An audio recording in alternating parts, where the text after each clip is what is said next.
ఓం నమః శివాయ. ఓం నమో నారాయణాయ.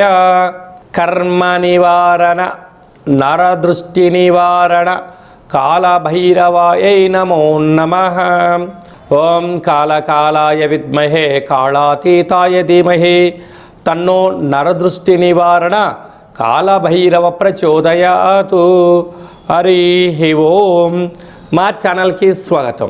చూస్తున్న వీక్షకులకు ప్రేక్షకులకు ప్రియ కాళభైరవ భగవద్బంధులకి స్వాగతం పలుకుతూ మమ్మల్ని ఎంతగానో ఆదరిస్తూ ఉండబడినటువంటి ప్రియ సోదర సోదరీమణులకు ఎవరిపైనను గ్రహణం దోషం లేకుండా, గ్రహణం యొక్క శూల ఎవరిపైన పడకుండా అందరికీ ఐశ్వర్యాన్ని ఆనందాన్ని ప్రసాదించాలని, అలాగనే తెలుగు సంవత్సరానికి వీడుకోలు పలుకుతూ కొత్త తెలుగు సంవత్సరానికి స్వాగతం పలుకుతున్నటువంటి కాల సమయంలో కనుక అందరికీ ఈ సంవత్సరంలో జరిగినటువంటి అద్భుతాలు ఐశ్వర్యాలు అలా జీవితకాలంలో నిత్యము ఐశ్వర్య ఆనందంగా గడపాలని, సకల అష్ట కష్టాలకు స్వస్తి పలుకుతూ నూతన అధ్యాయ జీవితంలో సువర్ణ అధ్యాయానికి స్వాగతం పలకాలని కోరుకుంటూ అందరికన్నా ముందుగా శ్రీ పరాభవనామ సంవత్సర పండగ శుభాకాంక్షలు. మనకు 1వ తారీఖు మార్చి నెల 2026 నుండి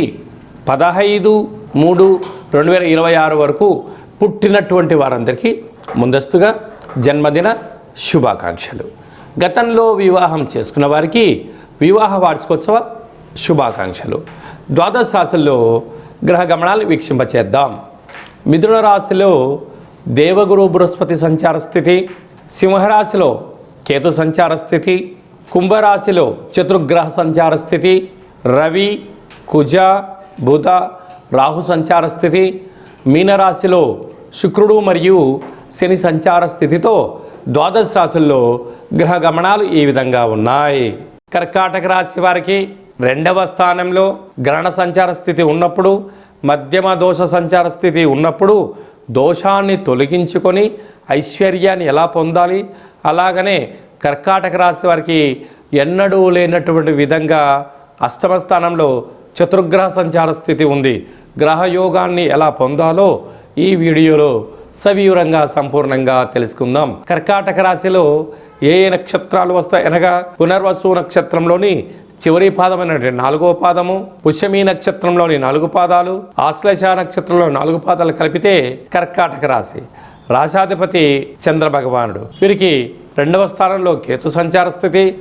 ఆ సింహరాశిలోనే గ్రహణం జరుగుతూ ఉంది కనుక, అలాగనే అష్టమంలో 4 గ్రహాలు ఆయుకారకుడు, రుణరోగ శత్రుకారకుడు, బుద్ధికారకుడు, వాస్తు నరదృష్టికారకుడైనటువంటి చతుర్గ్రహ సంచార స్థితి జరుగుతుంది కనుక గ్రహణ కాల సమయంలోనే నవగ్రహ దేవత మంత్రాలను పారాయణం చేయడం, వీలైతే రుద్ర నమ్మక చమకాలను వినడం, కులదేవతల యొక్క స్మరణ, గ్రామదేవతల యొక్క స్మరణ, గ్రహణ తదనంతరము శివుడికి రుద్రాభిషేకం చేసుకొని రాగి చెంబులో పాలను నవగ్రహములను దానం ఇవ్వగలిగినట్లయితే సకల దోషం తొలగిపోతుందని చెప్పి గమనించాలి.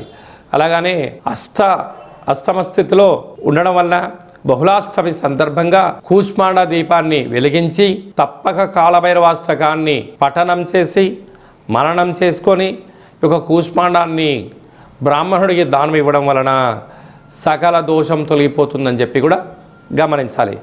అదే కాకుండా భాగ్యస్థానంలో శని భగవానుడు మరియు శుక్ర సంచార స్థితి ఉండడం వలన వివాహ ప్రయత్నాలు కలిసి రావడం, ఉన్నతమైన జీవితాన్ని పొందడం, రాజయోగాన్ని పొందడానికి అవకాశాలు ఉన్నాయి.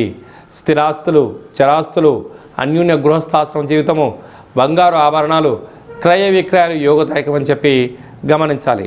అది కూడా వ్యయంలో దేవగురు బృహస్పతి సంచారం చేయడం వలన ఆధ్యాత్మిక చింతన, సత్ప్రవర్తన, రుద్రాభిషేకము, గురుచరిత్ర పారాయణము, అరుణాచలేశ్వర స్వామి దర్శనం వలన దోషం తొలగి, అలాగనే మార్కెటింగ్ రంగంలో ఉండబడిన వారు, హోటల్ వ్యాపారస్తులు, సాఫ్ట్వేర్ ఉద్యోగస్తులు, వ్యవసాయ సోదరి అందరికీ కూడా చాలా మంచి కాలం ఉంటుందని చెప్పి గమనించాలి.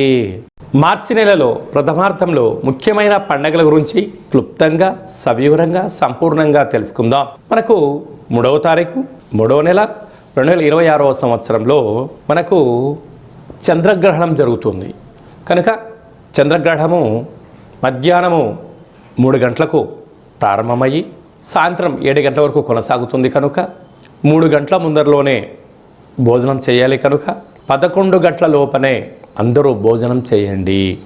గ్రహణకాల సమయంలో వీలైనంత వరకు తినడం, వాదించడం, కోపతాపాలకు అవకాశం ఇవ్వకుండా మౌనం, ధ్యానం, ఏకాగ్రత, సత్ప్రవర్తనగా ఉండగలిగినట్లయితే గ్రహణ దోషం తొలగి రాబోయే వచ్చేటువంటి గ్రహణం వరకు ఎలాంటి ఆటంకాలు ఉండవని చెప్పి గమనించాలి. గ్రహణకాల సమయంలో నిల్వ ఉండబడిన వస్తువులను ఆ రాత్రి కానీ మరుసటి రోజు కానీ దయచేసి భుజించవద్దు. నిల్వ ఉండబడినటువంటి పదార్థాలలో దర్భను వేసి ఉంచండి. సకలమైనటువంటి గ్రహణకాల సమయంలో మంత్ర సాధన ఏదైతే చేస్తామో అద్భుతమైన ఫలితాన్ని, ఐశ్వర్యాన్ని కలిగిస్తుందని చెప్పి గమనించగలగాలి. 11వ తారీఖున పాల్గొన మాస బహుళ అష్టమి అంటే ఈ తెలుగు సంవత్సరాదిలో చివరి అష్టమి కనుక ఈ సంవత్సరంలో జరిగినటువంటి అష్ట కష్టాలను తొలగించుకొని రాబోయేటువంటి శ్రీ పరాభవనామ సంవత్సరానికి స్వాగతం పలుకుతున్న కాల సమయంలో ఇంటిలో శుద్ధి పెట్టుకొని నింబకుస్మ దీపాన్ని కానీ, నారికేల దీపాన్ని కానీ, అలా కుష్మాండ దీపాన్ని కానీ పెట్టి కాళ్ళ భైరవ స్వామి యొక్క స్మరణ, ధ్యానము చేయగలిగినట్లయితే సకల అష్ట కష్టాలు తొలగిపోయి ఈ సంవత్సరంలో మనపైన ప్రసరించినటువంటి నరదృష్టి, శత్రు ప్రభావాలు అన్నీ తొలగిపోతాయని చెప్పి గమనించాలి. అలా కుదరలేనటువంటి వారు ఈ కింది నెంబర్ సంప్రదించినట్లయితే మన యొక్క దేవాలయంలో నిత్యము కాళ్ళభైరవ హోమ కార్యక్రమాలను ఆచరింపచేయడం జరుగుతుంది కనుక అందరికీ వీడియో కాల్ ద్వారా చూపించి మీ గోత్రనామములతో కాళ్ళభైరవ పూజ హోమ కార్యక్రమం చేయించి ప్రసాదంను మీకు పంపించడం జరుగుతుందని చెప్పి కూడా గమనించాలి. అలాగనే మీ వ్యక్తిగత జాతకం తెలుసుకోవాలనుకుంటున్నారా? మీ పేరు, పుట్టినటువంటి తేదీ, నెల, సంవత్సరం, పుట్టిన సమయాన్ని వ్రాసి మీరు పంపించగలిగినట్లయితే 100 సంవత్సరముల జాతకాన్ని సవివరంగా సంపూర్ణంగా వ్రాసి మీకు వాట్సాప్ ద్వారా పంపించి మీరు పుట్టినప్పుడు గ్రహ గమనాలు ఎలా ఉన్నాయి, ప్రస్తుతం ఎలా ఉంటున్నాయి, రాబోయే కాలంలో ఎలా ఉండబోతున్నాయో సవివరంగా సంపూర్ణంగా తెలియజేయడం జరుగుతుందని చెప్పి గమనించాలి. చాలామందికి పుట్టినటువంటి కాల సమయంలో డేటా బర్త్లో లేనటువంటి వారికి మీ పేరు యొక్క మొదటి అక్షరాన్ని అనుసరిస్తూ రాశిని తెలియచేస్తూ రాశి యొక్క స్థితిగతులను వివరిస్తూ రమణ శాస్త్రం ద్వారా అనగా గవళ ద్వారా భూత భవిష్యత్ వర్తమానాన్ని తెలియచేయడం జరుగుతుంది. రమణ శాస్త్రం ద్వారా కాళభైరవ ఉపాసన చేత సంపూర్ణమైనటువంటి విషయ పరిజ్ఞానం చేత మనము జీవితాన్ని తెలుసుకుందాం. జాతకంలో ఉండబడినటువంటి ఆటంకాలను తొలగించుకుందాం. జాతకంలో ఉండబడిన యోగాన్ని తెలుసుకుందాం. ఆనందకరమైన జీవితాన్ని పొందుదాం అనేటువంటిది చిన్న విన్నపం. కనుక ఈ కింది నెంబర్ను సంప్రదించి అపాయింట్మెంట్ తీసుకొని సంప్రదించగలరు. అందరికీ శుభాన్ని, జయాన్ని, ఐశ్వర్యాన్ని ప్రసాదించాలని ఈ తెలుగు సంవత్సరానికి వీడుకోలు పలుకుతూ కొత్త సంవత్సర కాలం సమయంలో అందరికీ ఆనందాన్ని ప్రసాదించాలని మనసారా మనం కూడా మరొక్కసారి కాళభైరవ స్వామి వారిని కోరుకుంటూ ఆశీర్వచనం. శతమానం భవతి శతాయు పురుష సతేంద్రియ ఆయుష్యేవేంద్రియే ప్రతిష్టతి ధనం ధాన్యం బహుపుత్రలాభం శత సంవత్సరం దీర్ఘమాయు సర్వే జనా సుఖినో భవంతు లోకా సమస్తా సుఖినో భవంతు సర్వం కాళభైరవ దేవతార్పణమస్తు. హరి ఓం. ఈ వీడియో మీకు నచ్చినట్టయితే మా ఛానల్ని సబ్స్క్రైబ్ చేసుకోండి, లైక్ చేయండి, షేర్ చేయండి. భగవద్బంధులకు, మిత్రులకు స్నేహితులకు చేరవేసి హిందూ ధర్మాన్ని కాపాడండి.